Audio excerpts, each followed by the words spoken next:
us.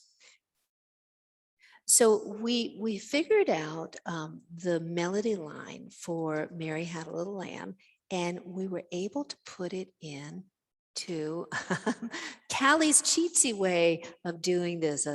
Callie does not like tablature, so I just write in the note. And we figured this melody out note by note of Mary Had a Little Lamb. Now, this is what we're working towards, turning it into a chord melody. Here we were just picking out the melody. It's not just, this is a wonderful technique.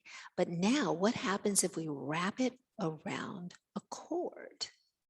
Now, fortunately, with this song, all the notes are falling on the A string, which means that we can strum across all 4 strings.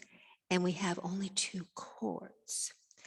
And we're going to use a really simple version of C, which is just playing your melody line and then strumming across all 4 strings. There are other ways to do this, but for now, we're just going to do this.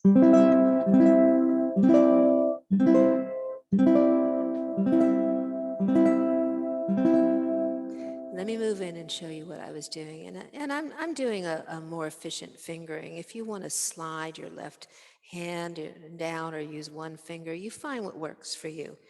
But what I'm doing is I'm putting my baby finger on that 7th fret, and I'm actually locking my index finger on the 3rd fret.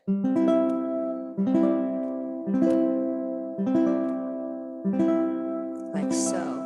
So you see how we've turned the melody into a chord melody. Let me break it down a little bit more for you. Here's our E note. Here's our D note. Here's our C note. Here's our D note of the melody.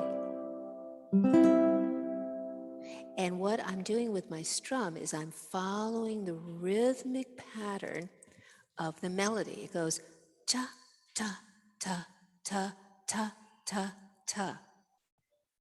Ba, ba, ba, ba, ba, ba, ba.